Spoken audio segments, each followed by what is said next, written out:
I have now. I am recording this session. So for those of you that maybe, you really enjoy the content, but there's things that you can't remember and you wish, gosh, darn it, I could see that again. It will be recorded and I will make it available through the social media platforms that you've heard about this meeting on. And in the event that maybe some of you were invited by another friend of yours and you're not connected with me on social media, by all means, please feel free to send me an email at Shawn, SHAWN, @dentalpeers.ca, and I'll make sure that when the link is available and this is coming down from the cloud, you will have it available to you. Everyone is doing a great job having their cameras turned off, so I appreciate that. You're on mute. A couple of you have said hi, and that's great. Happy that you could do that much, but if for the course of the meeting we can make sure that mics are turned off, that will make things go that much more smoothly. And by all means, if you have any questions, send them on the chat function. I will make sure that our wonderful guests get to see those questions and we can have those matters discussed at that point in time. Which brings me to the reason for my excitement this evening, the wonderful guests. I will start by introducing Dr. David Rice to begin with. David, you can say, there he waved, so you know which one he is. And so David graduated for this undergrad from the University of Buffalo and then went on to dental school at the University of Pittsburgh. It didn't take him too long to realize when he got out of dental school that what he learned there didn't fully prepare him for the operation of a dental practice. He wanted to make sure that he could operate his practice in a way that was not only financially successful, but also met his needs on both a personal and professional level, allowed him to look after his team and look after his patients to the best of his ability. And as a result of that, he became a passionate advocate and pursuer of further continuing education. He's taken many courses through the likes of the Spears Institute, Pankey, Dawson, all kinds of different programs that he's followed where he learned not only how to learn, but also another passion of his that developed, how to teach. This has become a big part of David's mission. He's become more and more of a teacher, both for experienced dentists and their teams, but also with dentists that are just new to practice, as well as dental students. So he is a huge fan in making sure that perhaps they learn from his past mistakes and experience. He still continues to practice dentistry. He has a practice that he works in East Amherst, New York. This becomes the interesting part. Now, he was the owner of that practice in 1999, but life circumstances has him now as an associate. Of course, one of those life circumstances is he's married to an absolutely wonderful woman who is something of, is it safe to say, call her a warm weather woman, David? That's more than fair. So while he has a practice up near Buffalo, he actually lives in St. Petersburg, Florida, which you can appreciate is a bit of a commute. As a result of that, and as a result of his passion for teaching others, he thought perhaps the best thing to do would be to be the associate rather than the owner of the practice.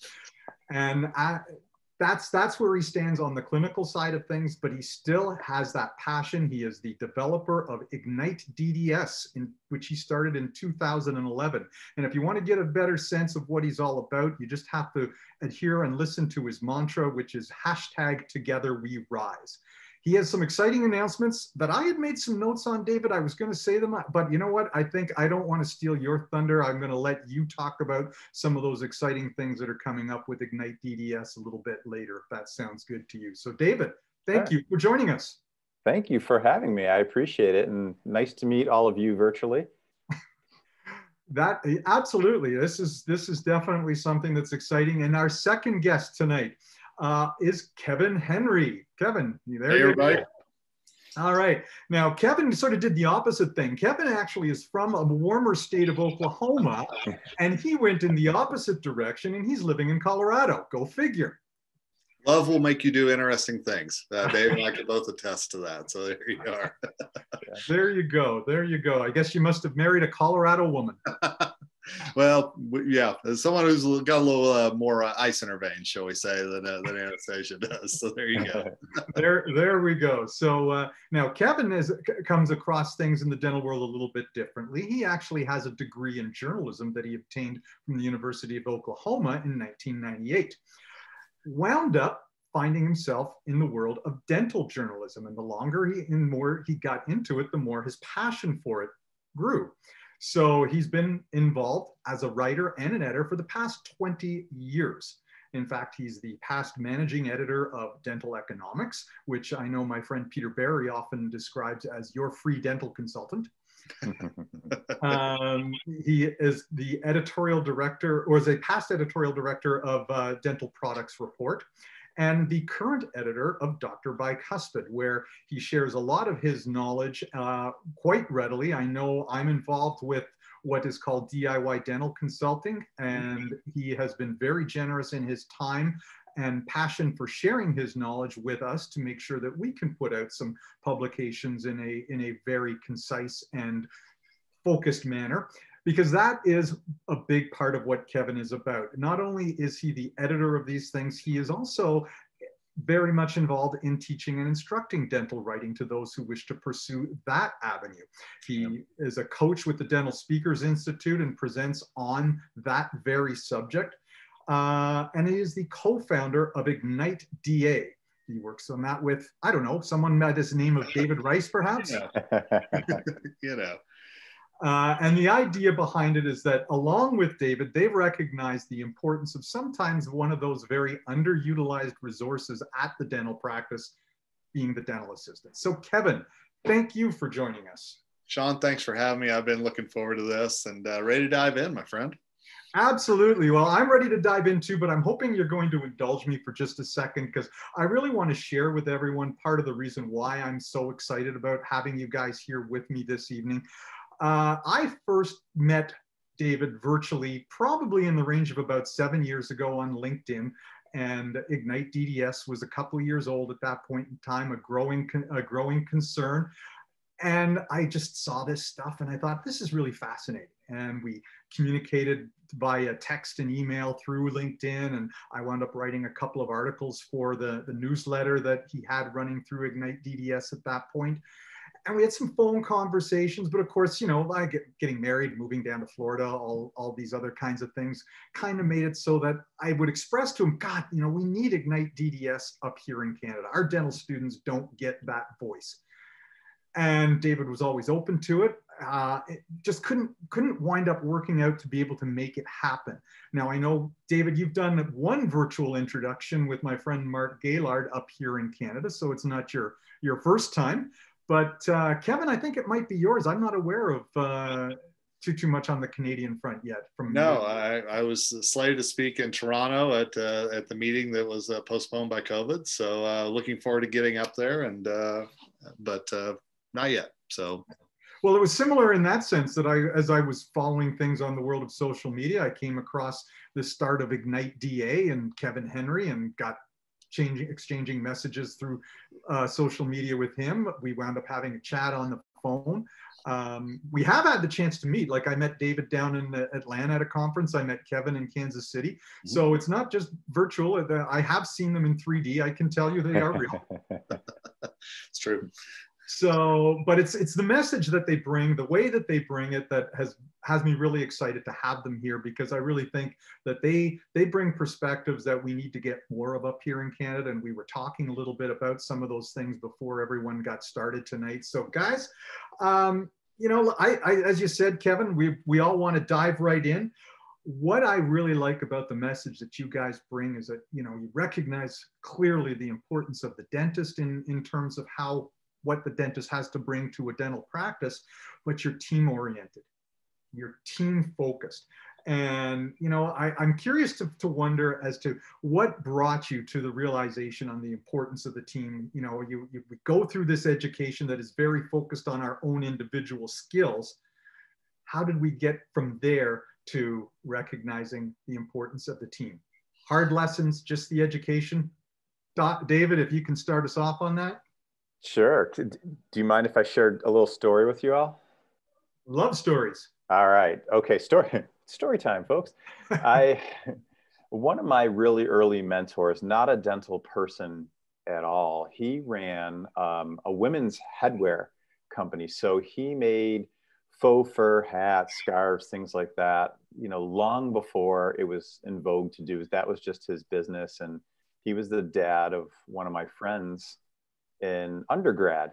So it was right about this time, actually. It was right about like Thanksgiving US time. And I spent a day at his business just trying to shadow and learn. And, I'd heard so many great things about him, and we'd had some conversations at their house with his son and my friend. So the shortest way to tell the story is I go there, it's the Wednesday prior to Thanksgiving.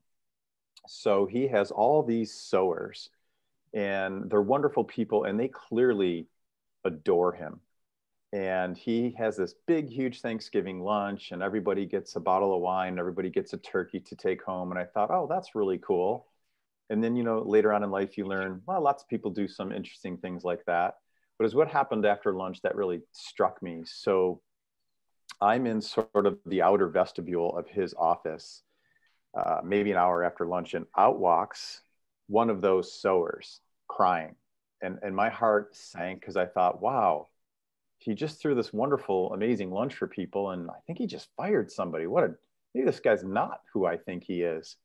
And his secretary, Adele, the sweetest woman you've ever met in your whole life. So you can picture this very soft-spoken woman, comes over and like rests her hand on my shoulder and says, David, do you have any idea what Denny just did in there? I'm like, Adele, I think he just fired somebody the day before Thanksgiving.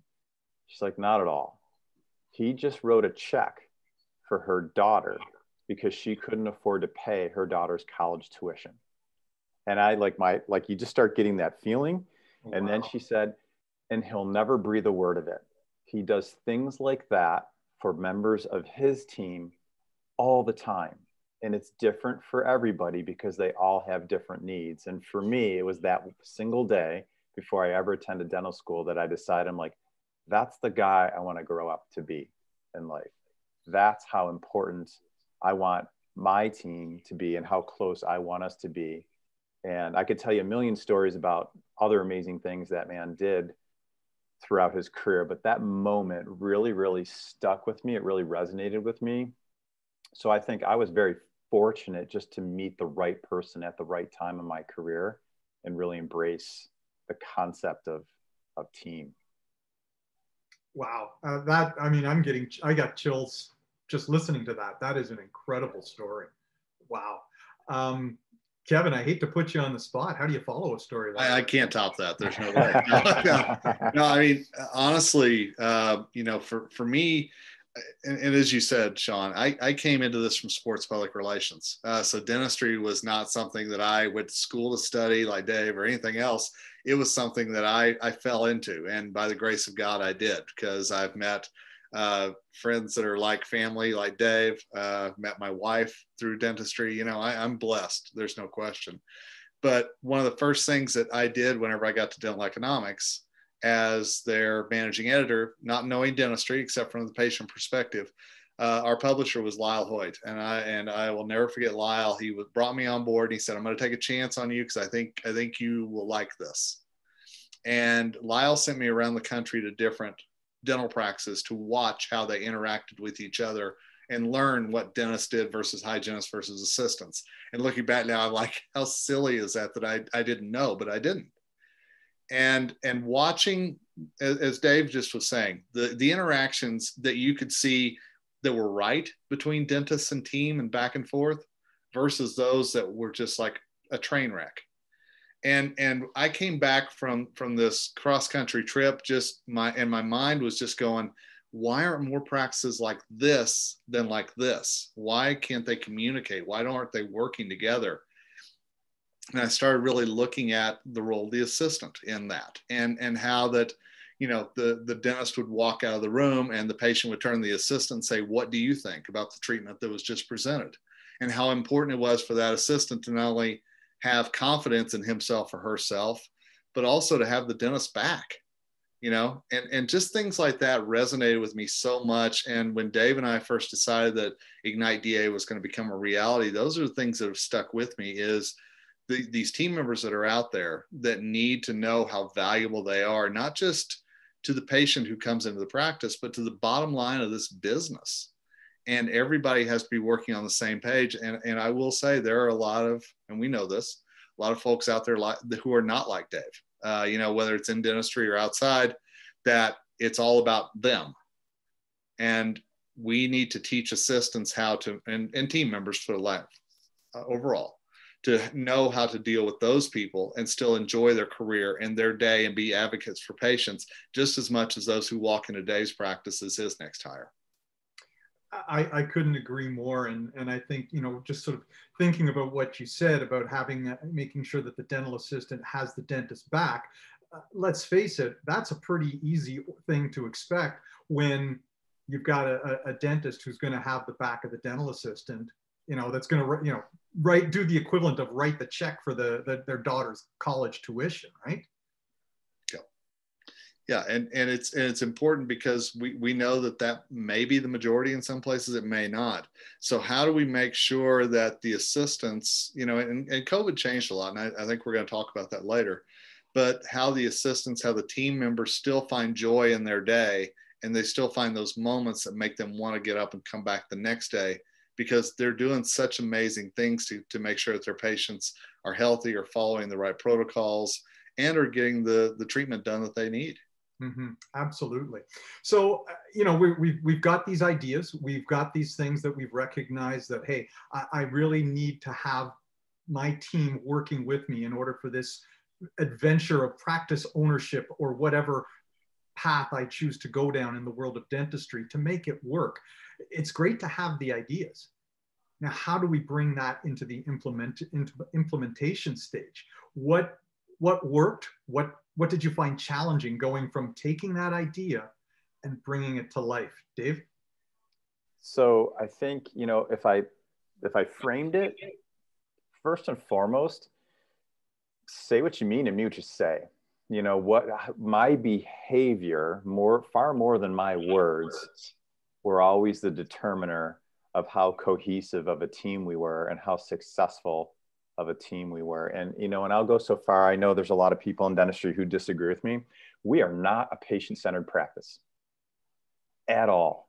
We're a team-centered practice, because I am convinced, with 26 years, you know, under my belt, that when we're all firing on all cylinders as a team, our patient care, it's always excellent. And when we're not firing on all cylinders as a team, it's difficult to be as excellent as we want to be. So I think it's walking your talk, it's integrity, it's from a leadership standpoint, whether it's a dentist or an office manager, and every other person on the team, because, you know, the old adage of, like, leaders build more leaders, they don't build followers, but it's vulnerability, and that's hard for everybody, but I think it's especially hard for dentists. And, you know, it was hard for me in the beginning. I had to have many conversations with Denny where he sat me down and he was like, David, take a breath, relax a little bit.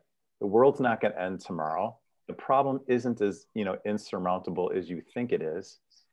So things that worked, when I walked my talk, when I was vulnerable, and when I was consistent with whatever we kind of made important. And things that didn't work are when I let a moment get the best of me, instead of stopping, taking a breath, and either, you know, problem solving with the team, or just sometimes taking a breath and saying, you know, I don't need to solve a problem right now. I just need to kind of sit with it, and I'll figure it out as time goes on.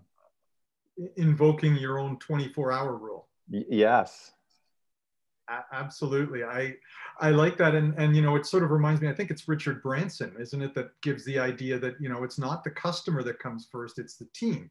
If the team is treated like they come first, then they will take care of the customers. 100%. 100%. Yeah. And how do we communicate this? Kevin, how do we bring this out so that we can get our team together on a page like that? Well, I think the biggest thing, and you just said it, is that everybody has to know that they've got each other's back. I think that that's an important thing. And that's something that I have seen as such a point of success in so many places. And, you know, we've heard about the practices where it's assistant versus hygienist or team versus dentist or back versus front, or however you want to frame it. And one of the biggest things that I always talk about whenever, you know, we're talking to team members is that you can't say something behind somebody's back that you wouldn't say to their face. And so often when these cliques develop and people don't feel like that they can trust each other in the practice, that's when the business really breaks down.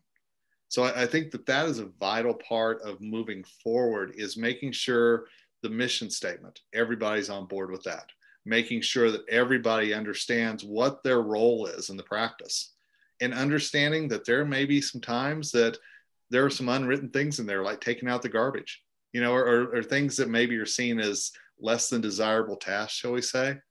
But I think as long as everybody's on the same page and nobody views somebody else as too good for that, then I think that that's how you really start building that chemistry that I think every team member wants to be a part of, and I think every dentist does as well.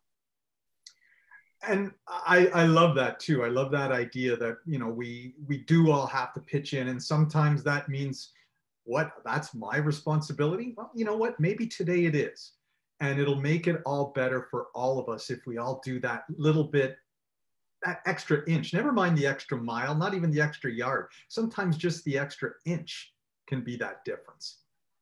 And seeing people take that extra inch, you know, I think four of the most damning words that there are in our English language is, that's not my job, you know, and I think that whenever we have that in business, we have that in the practice, we have that in society, I think things start to break down pretty quickly. Yeah, I agree. 100%. Can I add to that for a second? Absolutely. So that was awesome, Kevin. And, you know, I guess I'll caveat everything that I share tonight. Boy, none of it's my own. We've all learned these lessons from somebody and put our own twist in them. Yep. I wish I was the genius who thought of all these things, but I certainly am not.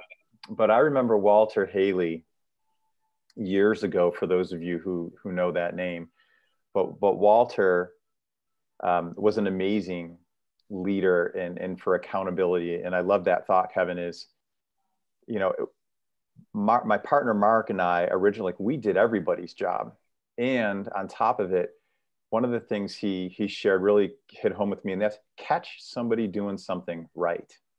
We're so accustomed to finding the little things that go wrong. We remember the little things that don't go our way, instead of finding the opportunity, the teachable moment where somebody did something right, big or tiny as it is, a little conversation, somebody helping somebody else. And when we continually caught each other doing something well in the practice, it became this 8-hour day of gratitude, where people were constantly thanking each other, genuinely, you know, not fictitiously, but everybody looked out for everybody else. And before you knew it, we had this culture where everybody did everybody's job. And nobody left the practice at 5 o'clock until everybody was ready to leave the practice. I remember the first day that happened as a young dentist, and I thought, oh man, we're onto something here. This is so good. And it starts just with catching people doing something well. You know, and I listen to that and I kind of think, that's how we were taught to parent, right? Like we're taught to go with our kids and reinforce them and tell them, yeah, you know, you've done a great job with that, so that they recognize and they recognize their accomplishments. And we're taught how important that is raising our kids. And we forget that, you know, just because we're adults, that desire for that kind of positive reinforcement doesn't disappear.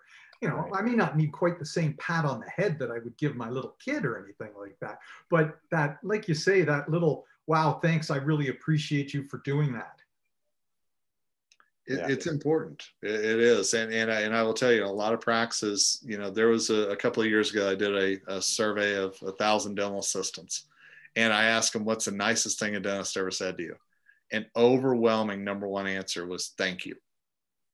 And that just, it floored me, because you kept getting these responses back. And every time I say that, whenever we're out on the road, There's always people who shake their head, and there's always people who come up and say, man, I wish that it happened like that in my practice. So I see that, and I know how important it is for us to know we're on the right track and to be acknowledged for it, and how valuable that is. Absolutely. And I mean, I know I had the pleasure of seeing our good mutual friend, Tia Boyd Hunter, speak a couple of years ago in Vancouver. Yep. And, it was such a novel concept and amongst Canadian dental assistants that someone would be there speaking to them, just to them, and speaking to them about the importance of the role that they provided, the importance of acknowledging their contribution. That was like jaw-dropping for some of these people. You hate to say it because you realize, why is that so jaw-dropping? But for a lot of them, it was.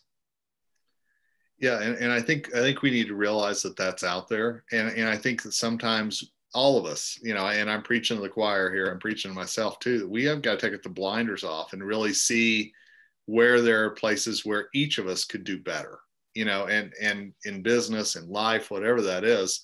And I know for me personally, there's a lot of times that I need to be telling people, thank you for doing that, or acknowledging them going out of their way to help me, and so I think if we all did that, especially in dentistry, it would be a game changer.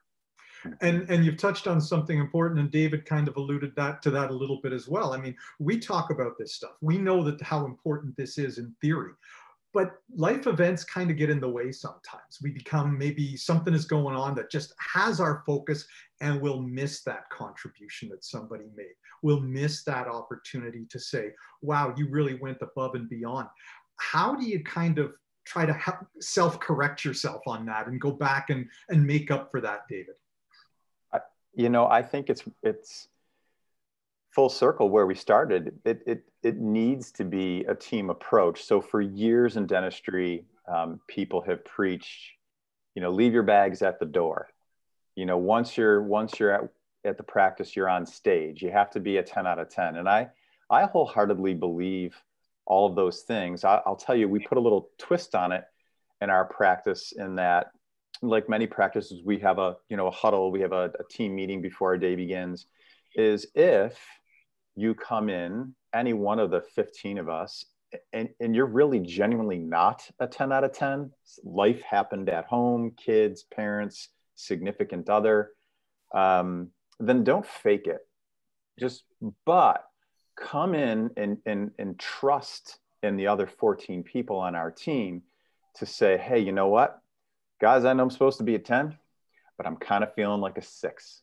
And when you have the right culture and you have the right team and you work on this day in and day out, the coolest thing in the world happens. You've got 14 other people who try to get you from a 6 back up to a 10. And it might be as simple as, hey, you know what, Kevin?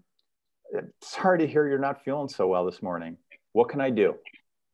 And it might be as simple as, what can I do? And when 14 people come to Kevin with, how do I help? What can I do? Kevin, most of the time, snaps immediately out of it because he has 14 people who care about him. They heard him. They listened.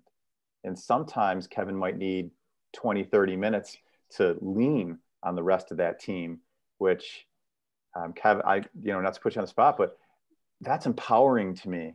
Yeah, it is. And it's empowering to a lot of folks to know that they don't always have to be on top of their game, and it's okay to say I'm not. And Dave's such a great point that we need to make sure that people know, don't fake it. It's okay to not be up here right now, but let us help you do what we can to get you up here. Yeah. So Sean, Geese, right? I what? Geese and behavior. Do you the birds? So, I mean, this is the nerd, this is the total geek in me, everybody. So geese do something really cool. Obviously they're in a flock and they have this lead goose. And, if you sit back and think, like, who's the toughest goose to be? One up front, right? The ones behind, they can look to the left, they can look to the right, they can look ahead and like, oh, I've got another goose who's in front or left or right who I know is going to help me get there. But geese do something really cool. They rotate. So some goose from the back knows to come up front because at some point it's tough to lead because that leader isn't always going to be a 10 out of 10. And that's like the coolest thing geese do. And the second coolest thing geese do is if one goes down, 2 geese leave the flock to go get that goose and bring that goose go back up. And like, there's so many examples of that in nature that I think sometimes as people, we just have to take a step back and see all the incredible things that happen everywhere. And it's a nice little reminder of who we get to be. Love that. We come to practice every day. That's a really neat analogy. I hadn't, technically I was aware that geese do that, but I hadn't sort of thought about it in relation to bringing us up in our lives as well, and using that as a great analogy. I love that. These are important things. These are important things that we all do. I know when I did my executive MBA program, and we would meet every 2 weeks, and you would meet in your small group. We'd be broken up into little breakout rooms, if you will. And one of the first things that we would always do is there'd be a 2-minute check-in, and everyone would have that opportunity to go around the table, and it would be a great opportunity to celebrate wonderful accomplishments that happened over the last 2 weeks. It's also that opportunity, as you say, to say, you know what, the last 2 weeks have sucked, and here's why. Mm-hmm. And everyone can understand, okay, you know, David needs a little bit of help. Maybe David needs a bit of space for to begin with, and then a pat on the back, something to let him know that, hey, we're here for you, that kind of thing. Those are communication things, and those are things that, how do we get that across? You know, I mean, in a dental practice, it's sort of funny because we're a small group, relatively speaking, generally, but we work so intimately and closely together, where we can be incredibly diverse. We have people of different ages these days as well. You know, as we become more and more of a multicultural society, we've got people of different cultures and backgrounds and expectations from that front. How do we blend all these personalities and lives together? Dave, go ahead. I'll follow. The trails. There you go. No, you go first. No. I didn't assign it to anyone. I wanted to see who was going to speak. You know, that was the politeness factor from Kevin and I. I think it starts with the practice. Diversity is excellent. In fact, diversity strengthens us. I love having a team with entirely different strengths, and you know, and weaknesses that we can help make up for each other. But the collaborative, the union of the team is what needs to be strong. So for me, the first piece of it is we have to define what a win looks like. We have to have one common truth as a practice, and it's got to be crystal clear to everybody that no matter who you are and what your background is and what your role is, that we bring all of the best goodness we have to one common truth. And that's the only path. And we want everybody, and in my practice, we want all 15 of us to be on this journey together. And we're going to each fight for each other to help get you there. But if you happen to be somebody who doesn't fit that common truth, it doesn't make you a bad person. It just makes you a bad fit. And we have to act swiftly to remove any bad fits. But it starts with a common truth, I believe. Yeah, common's the best word, you know, and I always talk about a common denominator. And what is the thing that, you know, hey, let's look at what's going on in our great country right now, right? We're trying to find places where we can all agree on something, anything at the moment, you know, and I think that there are days that at the dental practice, it feels like that. And you've got to have those things that unite rather than divide. And you focus on the things that bring you together rather than the things that can pull you apart or the differences. You know, and I know a lot of consultants will go into a practice and focus on here's where you're different and strengths, which is important. But there's times you got to take a step back and say, what are we all willing to say we all believe in? You know, what are the things that we can all come together on? And, you know, like I mentioned earlier, I think the mission statement's a big part of that. And I think knowing that whenever you walk through those doors, as Dave said, and such a great point about you've got to be the right fit, but you've got to believe what everybody else believes to find that common denominator. And there's a lot of practices that never take the time to say, where do we fit together? And I think that's such a valuable teaching lesson for everybody involved.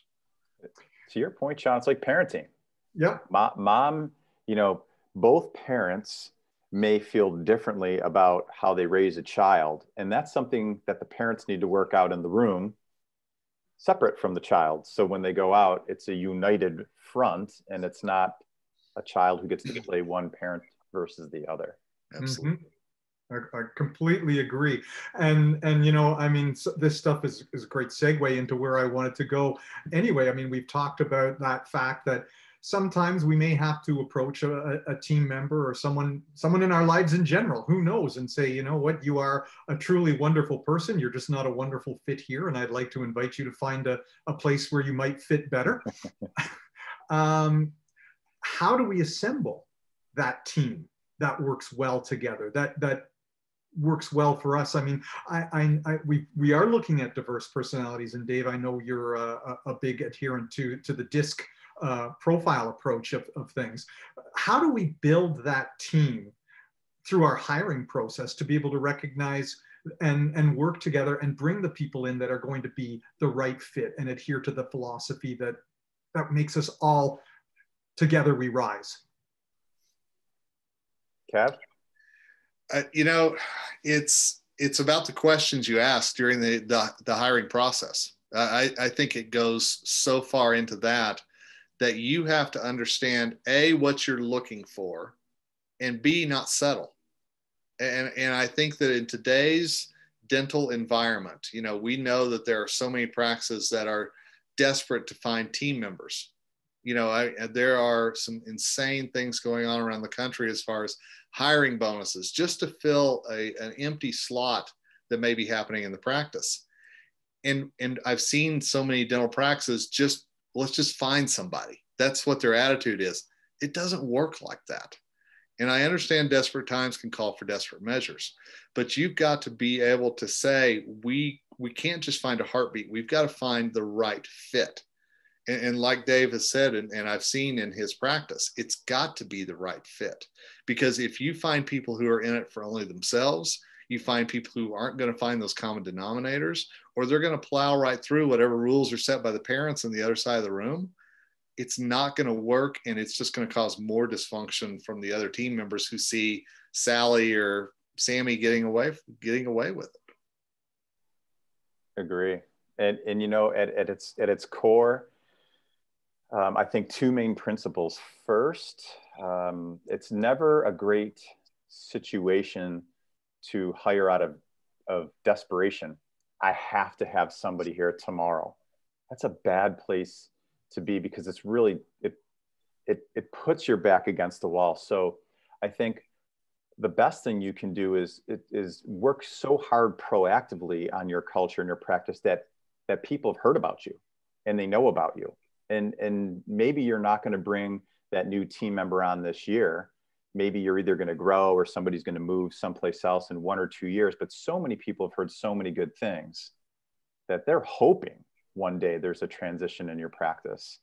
And then for us, and again, this is a Walter Haley, Steve Anderson, and everybody and their brother and sister who's ever coached in dentistry would share, but I would strongly reiterate: hire attitude, train aptitude. I can teach anyone anything. All of you can teach anyone anything, so long as that person is thirsty to learn.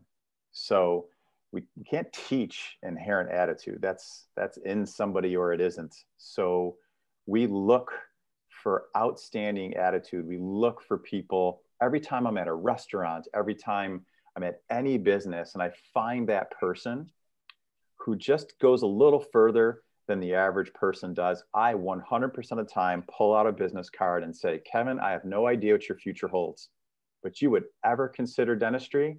We're looking for guys, gals, whomever, just like you. I would love to connect with you sometime. And the worst case scenario is Kevin just had a good moment. And the best case scenario is you get a stack of people who can become potential members on your business team, potential dental assistants that you can then train.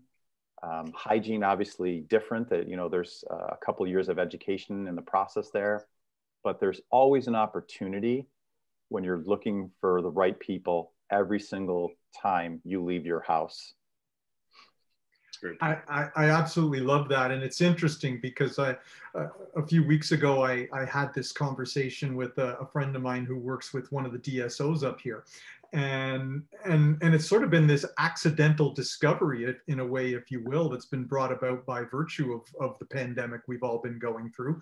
And, you know, as Kevin pointed out, it's created this situation where people are desperate to hire. You know, some team members aren't willing to come back. If they are coming back, it's like, well, you know, before you were paying me this, and now the market is saying I should get this. So I'm going elsewhere if you don't match this salary, or those sort of things. And what they've done is they've said, oh, okay, well, don't let the door hit you on the way out. Mm-hmm. And they've gone out to people that have worked in the hospitality industry. And it's so new to dentistry, right? Because we're adverse to investing in training. A lot of dentists don't want to train. It's this idea that, oh, this person has a wonderful personality, but doesn't know the practice management software I work with. So I'm going to hire the crabby one who understands the practice management system because I don't have to train that person. And now they're being forced not to. And some of them are saying, this has been a good thing. It's a little bit of an inconvenience to have to train them, but wow, the patients are way happier. The team, the rest of the team is way happier. I'm way happier. Sean, have you heard what they're doing in California with the Smile Crew of California? Have you heard about that? No, I haven't. So it's been very fascinating to see the last, and I think it was unveiled about 3 weeks ago. The California Dental Association said, you know what? We've got a hiring problem. We don't have enough bodies to fill the slots that are open in dental practice here in our state. So what the CDA did is actually put together something called the Smile Crew of California. And it is a advertising campaign that they have put on Spotify, iHeartRadio, and Pandora, going outside the dental industry, talking about what a great industry this is to work in, and hoping to find those people like Dave was handing business cards to bring them into our industry. And I think when our state dental associations, our regional dental associations realize that we've got to think outside the box a little bit and figure out how to bring in those people who can bring a fresh perspective and a great attitude in, you know, it's absolutely a wonderful thing. So I'm curious to see how this goes, you know, and that's something I'm watching as the year comes to an end, is how did that work out so far and what have been some of the results? That's interesting. And I mean, let's face it, this pandemic is not something any of us ever really wanted to go through, but this is the hand that we've all been dealt as a society, as a world, and how we get through it, you know, that's going to be determined largely by our approach to things. And it's created these challenges, and those practices that figure out those ways to think outside the box, they're the ones that rise the most. You know, they're speaking of Together We Rise. Those are the ones that really are going to be, you know, the ones leading the way for us. And it makes it a challenge. Like, has it been that much more difficult from what you've observed to really maintain team consistency and all these things that we adhere to when we're going through such a disruptive event like a pandemic? Kevin, go for it. Yeah, you know, one thing that happened right after the dental practice shut down here in the US, mid-March, April, you know, that time frame, whenever we were all going, what is happening? You know, I had so many assistants reach out to me, and I'll never forget, one said, I'm looking at this as I'm going to hit the reset button. And I'm going to look at, you know, I really wasn't that happy in that practice. I'm not even sure if I'm happy in dentistry anymore. And I heard this from a number of people who said, you know, I'm going to just take a minute and kind of see what this means. And I know a lot who left the industry because they figured, you know, and at the time you could maybe work at a Starbucks, you could maybe do something else and have maybe better pay, maybe better hours, things that suited you. And I always encouraged them. I said, don't stay somewhere that you're not happy, because that shows so much, not only in what you project every day in the practice, but your team members, your patients, everybody can pick up on that. And so I think it's really important for us to take that step back and to say, it's really important that you bring a team together who wants to be there and that you're also willing to have those hard conversations like I know Dave has had and so many have had about if a team member isn't happy, what do we need to do? What's the next step? And is it a reset button for our business? It's a really good point. And I think, you know, Sean, you mentioned DSOs earlier, and not so much the largest of DSOs, but the more regional DSOs. A lot have taken a step back and said, boy, I don't know if this scale thing, as quickly as we've done it, was the greatest plan. Maybe bigger isn't always better. So, Kevin and I are seeing a lot of teams just get lean. And if you look statistically where they're saying practices on average are producing, 70 to 80% of what they did pre-COVID, depending on where you are geographically, then sometimes the lean works. Sometimes the extra space lends itself to us spending more time with patients and maybe doing things the way we've always wanted to do it. It's just sort of been thrust upon us right now. And we've got to figure out, okay, well, if I have less bodies coming through the door or I have less team members in my practice, how do we pivot? And what things can we do differently? Can I have a patient who's over here in hygiene? And I know that 80% of patients who are in my building actually want to stay in my building for their care rather than come back. So how do I make that transition happen? How do we restructure? But I think we just all have to be open to some of the opportunities that COVID's giving us. The virtual reception area, that whole conversation is become a very positive force in many, many practices to transition to virtual consultations with patients at home, or even virtually dealing with dentist, hygienist on different sides of the same building, and almost batching hygiene exams at the end of the day where a dentist could spend even more time. So I think there are creative ways and workarounds. We just have to maybe be able to take that breath I talked about earlier, not get caught up in the moment where we get hot under the collar and we make a bad decision because we feel like we need to make one quickly. Well, and that's it. And let's face it, I mean, when we're so growth oriented, when that becomes the focus of everything that we do, we just gloss over so many of the other issues because they seem secondary. That those things are going to hold us back from growing. I need to grow now rather than I need to grow right. Very true. I speak with more young dentists than you can imagine who, they're a second year in dental school and they've already have designs on owning 10 practices. And I'm not saying that that's a bad thing, but what I would share is own one and have all your systems worked out, have all the kinks worked out, and then scale.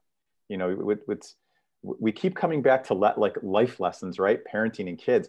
Kids don't wake up one day and, they roll over and they sprint, they crawl, they fall back, they walk a little bit, they fall back to crawling. And then one day they figure out how to run. And we have to do the same thing in dentistry. And then once we know how to run, boy, we can run really quickly in any direction we like. Do you think the pandemic has been more of a struggle for the younger dentists or the older ones? Like, what have you seen in that sense down in your neck of the woods?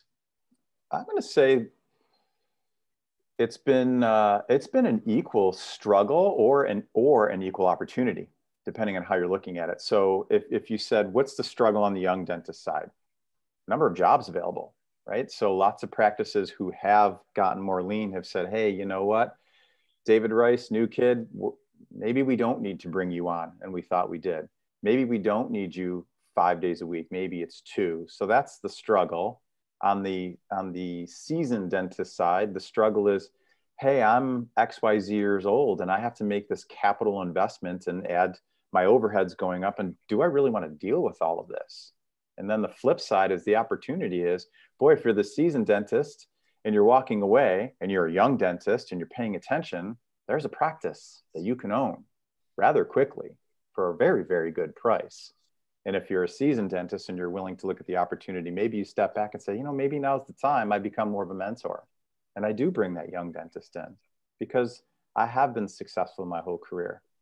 And then you spend more time investing in your team and in the training and all the things we talked about earlier this evening.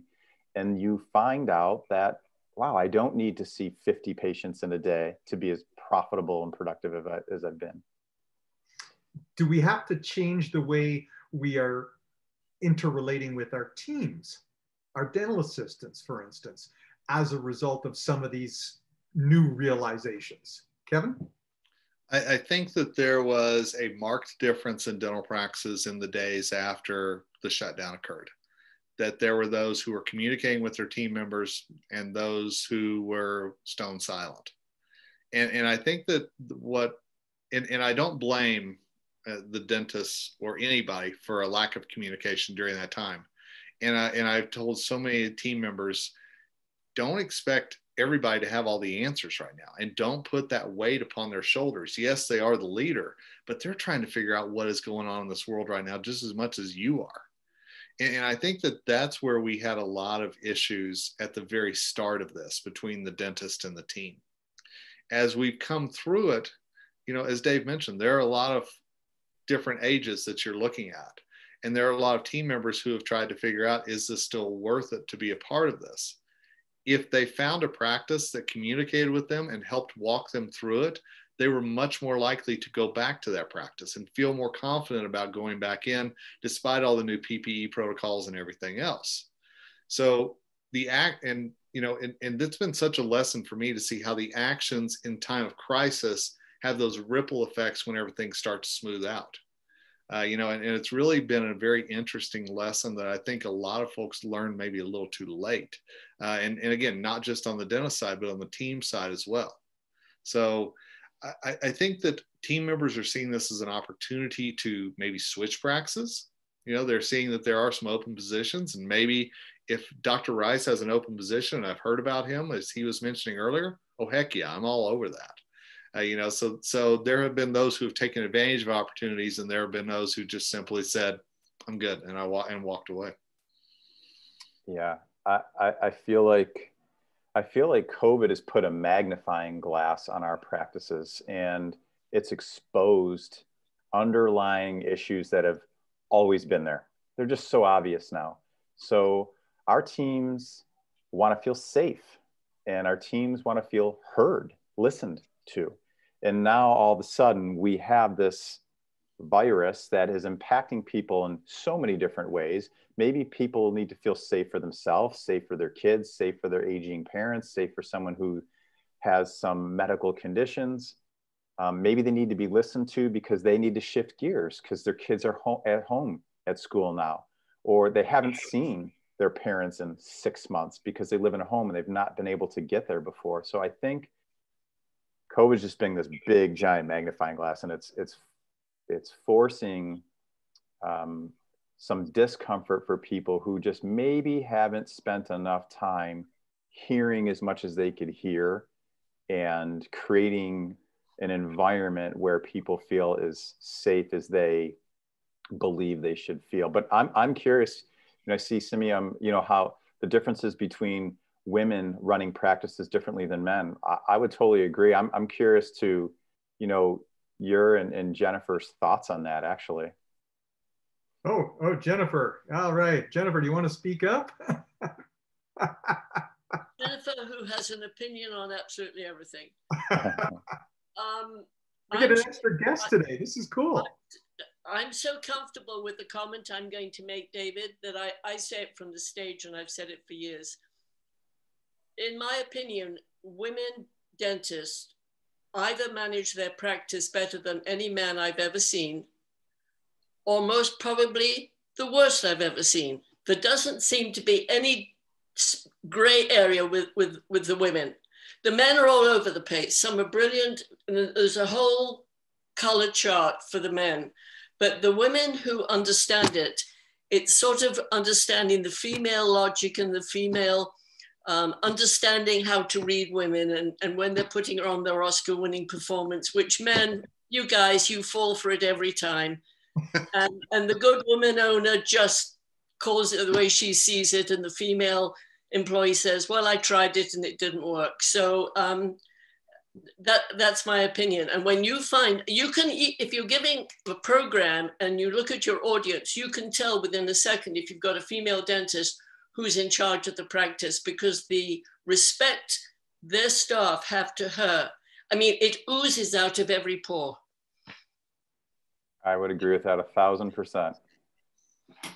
Interesting perspectives, and it's kind of neat too, because I'm listening, David, as you were speaking on that, and same thing with you, Jen.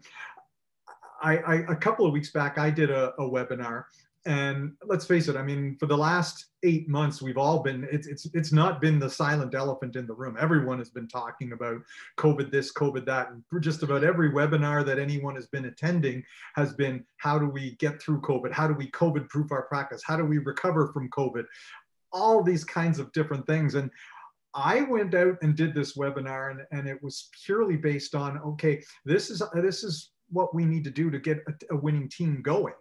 And I'm not going to talk to you about COVID at all, because if you've done the right things before this ever happened, you're sailing through this. You know, it's bumpy, but it's not a tidal wave. You're sailing through it on choppy seas, but you're sailing through it. It's, you know, you're not sort of like worried about any person overboard or having to batten down the hatches. You're going to get through it. But it's those that did it right and understood that beforehand, with the understanding that if you weren't doing it right before, as they say, the best time to start doing the right thing was yesterday. The second best time is now. Mm-hmm. Amen. Absolutely.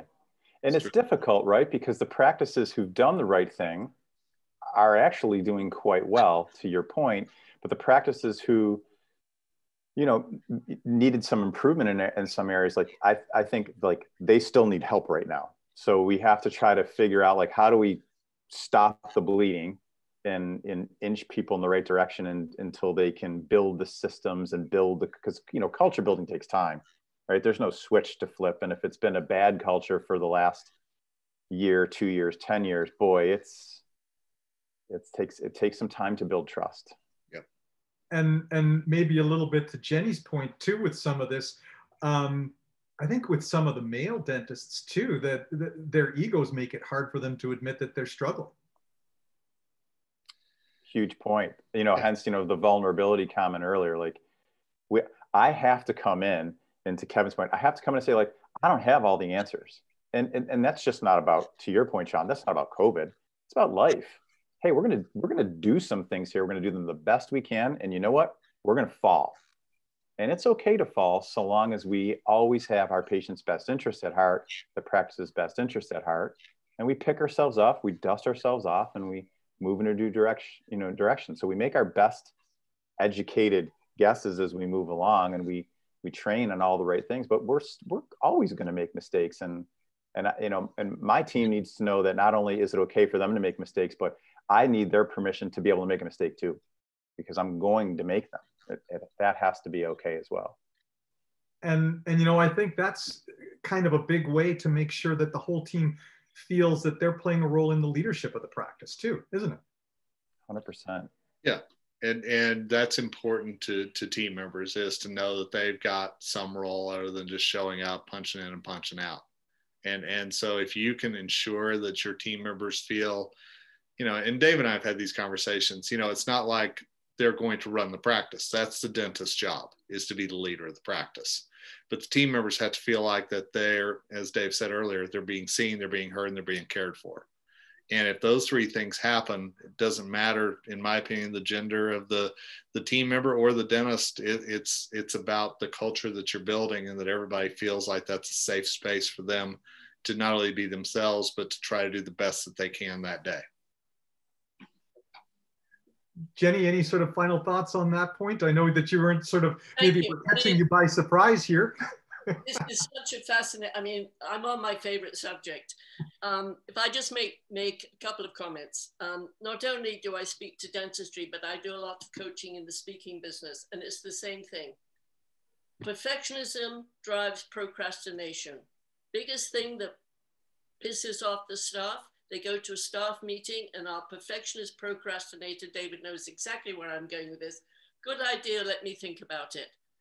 And I would say that most good dentists are going to be perfectionists. That's what makes them good dentists, but it makes them poor managers, hard to be married to, hard to be worked for.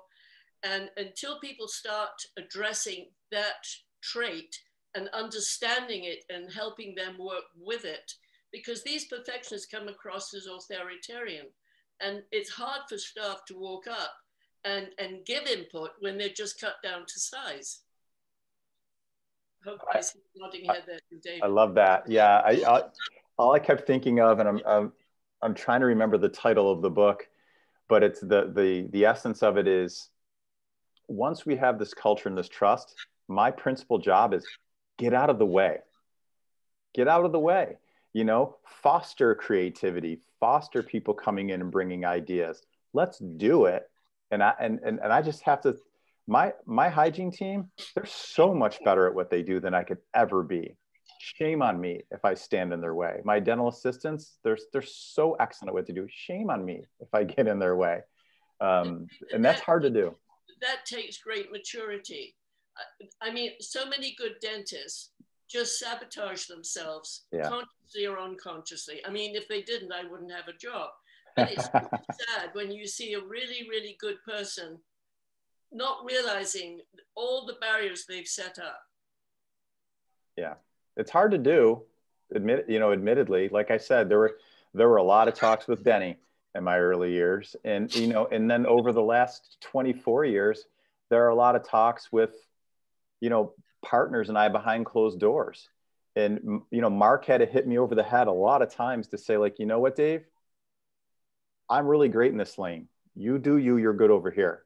And then I had to listen. And then same with Laura, same with Marshall. And we all had to figure out our best spot and then just let go. Well, Jenny, thanks for being a great sport. Everyone, we kind of ambushed Jenny by throwing these questions at her that she didn't know was coming her way. Love questions. Thank you for the invite. Believe it or not, that's our hour. And I know it's 9 o'clock here where I think, David, you're in the same time zone as I am. So it's 9 o'clock. We all probably want to get on to, maybe a glass of wine or something a little bit more relaxing for the rest of the evening. But you guys have some exciting stuff coming up, David and Kevin. And I really, as I said, I had sort of jotted down some notes to mention it in the introduction, but I thought, no, I'm going to take away their thunder from them. Let's let you guys bring that out, because when you were telling me about it, stuff that I kind of came across a little bit on your website, and you gave me some of the details, I said, this is some cool stuff. You got to share this, because this isn't just for the people down in the States. All us Canadian folks, we need to be aware of what's going on in this front as well.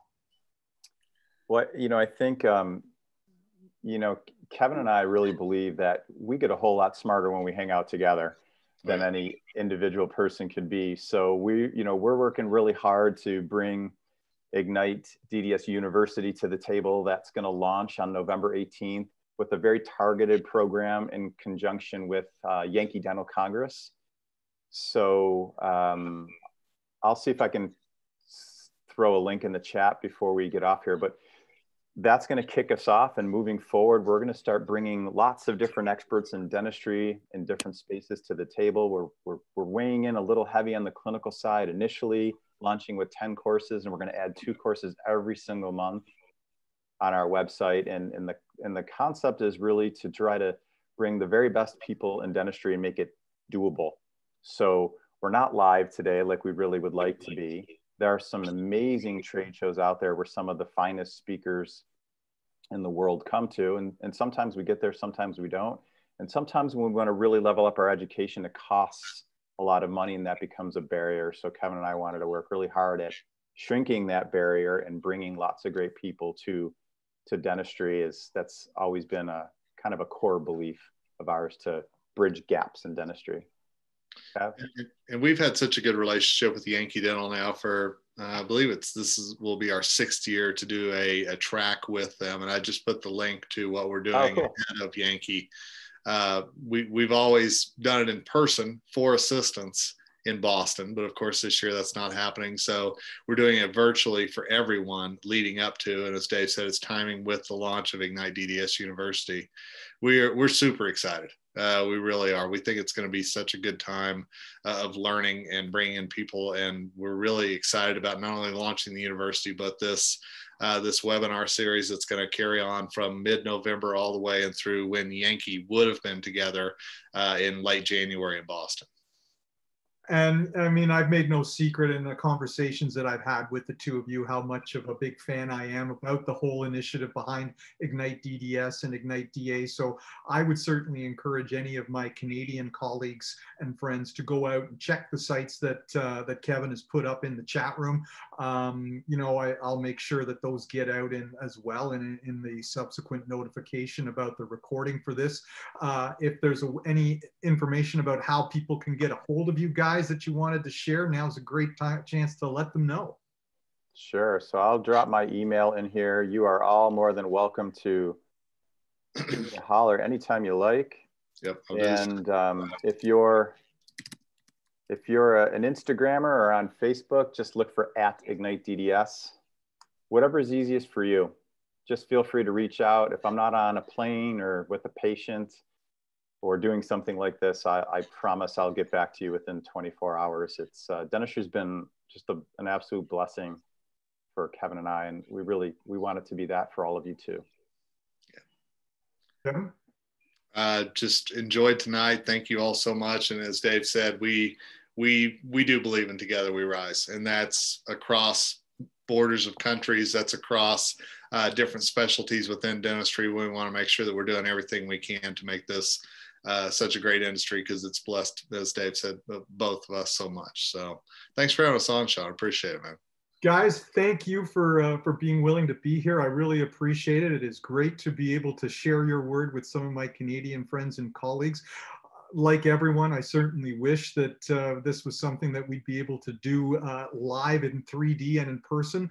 The only advantage from my perspective of doing it virtually is that standing next to you incredibly tall gentlemen, I look really, really short. So now that's not a problem on the computer screen. I love it. That's awesome. But thanks to everyone for joining us. Please, I absolutely encourage you to, these guys have so much great knowledge and information to share. Jenny, thank you for being a good sport with the surprise ambush. We didn't even plan that. David, that was all David. I'm going to blame him. I'm used to it. It's all good. Broad shoulders. I'm always in trouble. So again, thank you for joining us from where you guys are. Thanks everyone for being here tonight. I will be sending out the recording link as soon as Zoom lets me know that the cloud has put it together. So good night, everyone. Until next time, I have Paul Homily coming on November 16th, a great opportunity for dentists to improve their case presentation skills, because he's quite the master on that. So I'm really looking forward to that one. I hope you guys can join me. Look for more information as I publicize that one. And absolutely have a great night, everybody. Bye, everybody. Thank you so much.